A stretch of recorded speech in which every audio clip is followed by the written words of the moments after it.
Disney used to own the concept of evil. You saw a silhouette with horns, a black mane, or a hawk-like profile, and you didn't need a psychological evaluation to know things were about to get worse. Old Disney villains were simple, but simple didn't mean shallow. They were consistent, they were terrifying, and they changed the hero forever. Now, look at recent Disney. Suddenly, nobody is just evil. They're misunderstood, they're victims of trauma, they're late-act twist reveals. The problem? By trying to make their villains more complex, Disney accidentally stripped away their edge. Today we're breaking down why modern Disney villains are losing their aura, and why DreamWorks is currently eating their lunch. Stay until the end, because the final villain on this list isn't just a threat. He's the one opponent every hero eventually has to face. Part 1. Disney's Dilemma. Prince Hans is a perfect example of modern Disney's biggest problem, the twist villain. For most of Frozen, Hans is charming, helpful, and extraordinarily good at managing a national emergency for a man who arrived in town 5 minutes ago. He helps Anna. He takes responsibility while Elsa is gone. He appears to protect Arendelle, even stops a guard from shooting Elsa. Then, when Anna is vulnerable and alone, he reveals that he was secretly trying to steal the throne all along. On the first watch, that is surprising. But surprise is not the same as depth. The problem is not that Hans could pretend to be nice. A manipulative villain can absolutely perform kindness when it benefits them. The problem is that the film protects the twist so carefully that Hans barely has a believable villain identity before he becomes the final threat. Compare him to Maleficent. Maleficent does not need a twist. She enters Sleeping Beauty after Aurora's birth celebration, surrounded by green fire, and curses a newborn because she was not invited to the party. Is that petty? Absolutely. But the movie fully commits to her. Maleficent is elegant, cruel, theatrical, and obsessed with revenge. Every scene reinforces that identity. Her curse forces Aurora into hiding for 16 years. It shapes the lives of the fairies. It creates the entire final conflict.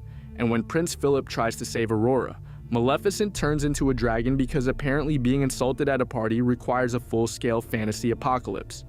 That is presence. Maleficent is not memorable because the movie hides what she is. She is memorable because the movie tells you exactly what she is, and then proves how dangerous that makes her. Maleficent is a villain with a story built around her. Hans is a twist with a villain attached. And that is the first problem.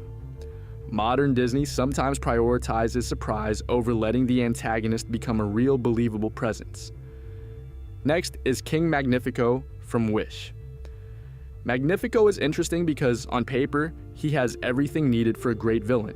He lost his family and home when he was young. He knows what chaos and grief can do to people, so he creates Rosas, a kingdom where citizens give him their wishes for safekeeping. Magnifico claims he is protecting people from disappointment, but by holding their wishes, he also controls their ambitions, futures, and identities. He decides which dreams are safe. He decides which hopes are dangerous. He decides what people are allowed to want. That alone is unsettling. It's authoritarianism with good lighting, and there is a compelling villain inside this idea. A ruler who becomes so afraid of pain and instability that he decides nobody else can be trusted with freedom. But the movie rushes through the most important part. Instead of slowly showing Magnifico's protectiveness become fear, his fear become paranoia, and his paranoia become tyranny. The story rushes him toward obvious magical villainy. Once he uses forbidden magic, he becomes exaggerated, openly cruel, and cartoonishly unstable. The problem is not that forbidden magic changes him. The problem is that the movie does not spend enough time showing why he is willing to cross that line. Now compare Magnifico to Judge Claude Frollo from The Hunchback of Notre Dame. Frollo is terrifying because the movie carefully builds the worldview behind his cruelty. He believes in purity, hierarchy, law, and control. He has political and religious authority, and he uses both to convince himself that everything he does is righteous. When Frollo becomes obsessed with Esmeralda, he cannot admit that the problem is inside him. Instead, he blames her. He turns his own desire into proof that she must be evil. That is why Hellfire is so disturbing. It is not just a villain song, it is a complete psychological breakdown disguised as a religious confession. Frollo does not wake up one day and become evil because the plot needs a final boss, nor is he passively transformed by magical means. The story repeatedly shows his pattern. He truly believes he is righteous. Reality threatens that belief, so he is compensating with extra cruelty, and that shapes Quasimodo's entire life. Frollo teaches Quasimodo to fear the outside world, fear other people, and fear himself. So when Quasimodo finally breaks free from Frollo's authority, it feels earned. He is not just escaping a bad man, he is escaping the gruesome belief system that raised him. Frollo becomes monstrous through a worldview the film consistently develops. Magnifico has a worldview, yes, but the movie does not give that worldview enough time to become a believable descent. Modern Disney gives us the worldview in a side note instead of developing real character depth. Namaari from Raya and the Last Dragon represents another problem. Namaari has understandable pressure. Her homeland Fang struggles with scarcity. Her mother expects her to protect their people, but she also appears to have a real connection with Raya. Then she betrays Raya to steal the dragon gem. That betrayal has enormous consequences. The gem shatters, the Droon return, Kamandra collapses, and Raya's father is turned to stone. Namaari does not just hurt Raya's feelings. She becomes the reason Raya grows up believing trust is dangerous. That is a powerful setup for an antagonist. The problem is not that Namaari has reasons for what she did. The problem is that the story asks Raya and the audience to move toward forgiveness before Namaari has fully earned it. Namaari regrets what happened. She is conflicted. She is afraid. But regret is not the same as repair. When Sisu dies, Namaari initially spreads responsibility across the group instead of directly facing her own role in the disaster. And because the movie is about trust, that matters even more. Trust is not meaningful just because the story says it is brave. Trust becomes meaningful when someone takes responsibility, risks something to repair the damage, and proves they have changed. Compare that with Scar. Scar is not morally gray. He is not looking for forgiveness, but he is emotionally clear. He wants the throne. Mufasa stands in his way. Simba stands in his way. Scar is tired of being second best, and he is willing to destroy his own family and kingdom to change that. He manipulates Simba. He works with the hyenas. He engineers the stampede. Then he convinces Simba that Mufasa's death was his fault. That betrayal shapes Simba's entire identity. Simba grows up carrying guilt, fear, and the need to run from responsibility. His return to Pride Rock matters because Scar has created the emotional wound Simba must overcome. Scar's motives may be simple, but his choices have grave consequences. Namaari's motives are more complicated, but the emotional work of reconciliation feels rushed. Explanation is not the same as accountability, and that is the real reason recent Disney villains feel manufactured. It is not because modern Disney makes villains too complex. It is because many villains are complicated on paper, but underdeveloped on screen. They have twists, but not enough setup. They have trauma, but not enough escalation. They have understandable motives, but not enough accountability. Old Disney villains were often simple, but they were rarely unclear, and DreamWorks has become very good at understanding something Disney seems to have forgotten. Not every villain needs the same kind of depth. Part 2. DreamWorks Takeover. Jack Horner from Puss in Boots: The Last Wish is the pure evil villain. Jack does not have a tragic backstory. On the contrary, he has loving parents, wealth, and stability. He is a successful pie businessman, and he still wants every piece of magic in the world. Why? Because he simply wants more. More power, more wealth, more magic, more everything. Imagine your conscience is a literal talking cricket. It follows you around, begs you to show basic human decency, and finally tells you that you are an irredeemable monster. Most villains would at least have a sad flashback. Jack just asks what took the cricket so long. That is why he works. Jack is not secretly misunderstood. The film does not force a redemption arc on him. It does not pretend he is morally complicated when he clearly is not. He is selfishness without limits. And that makes him perfect for The Last Wish, a story about learning to value the life and relationships you already have.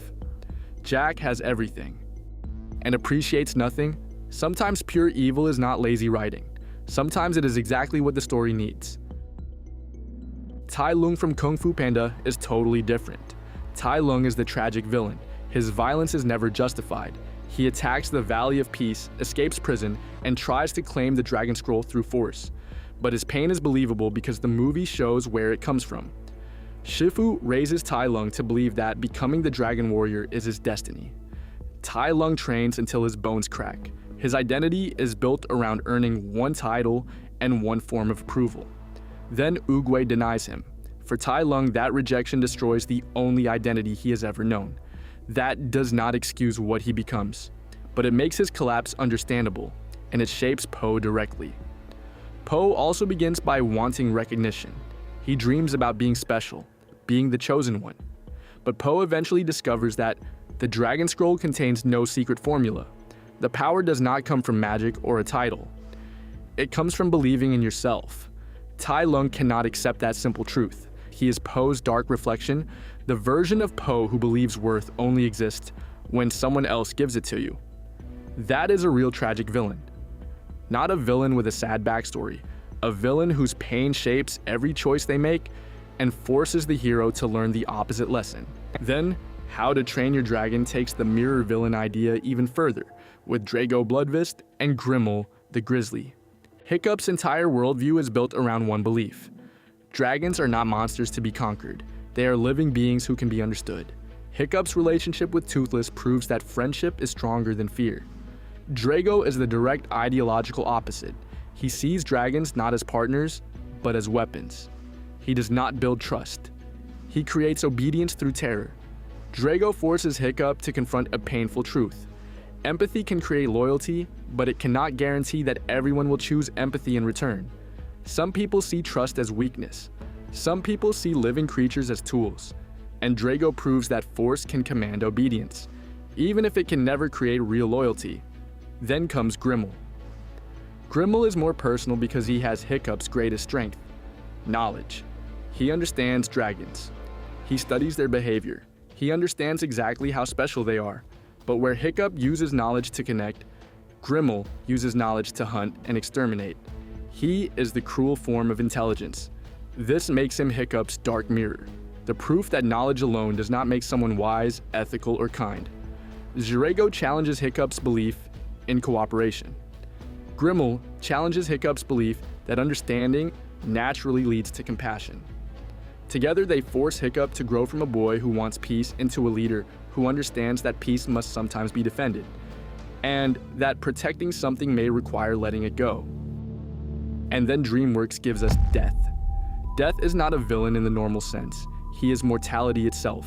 Puss has lived 8 lives like consequences are for other people. He laughs at danger. He treats every impossible escape like applause. He treats survival as a guarantee. Then Death appears. For the first time, Puss is afraid. Imagine you are a legendary hero with 9 lives. You have defeated monsters, outsmarted giants, and turned reckless behavior into a personal brand. Then, a wolf with 2 sickles steps out of the shadows, and he is not impressed. He does not want your fame. He does not want your kingdom. He does not want revenge. He just thinks the idea of 9 lives is insulting because you have wasted every single one. That is why Death works. He forces Puss to confront the one problem he cannot charm, joke, or sword fight away. His life will end. And when Puss finally stands against Death, he is not fighting because he thinks he can win. He is fighting because he finally values the one life he has left. That is real transformation. Disney often creates villains who need to be defeated. DreamWorks often creates villains who force the hero to change. Jack Horner is selfishness without limits. Tai Lung is worth built on external approval. Drago is fear turned into oppression. Grimmel is intelligence without empathy. And Death is the truth everyone is trying to avoid. That is why DreamWorks villains feel so authentic.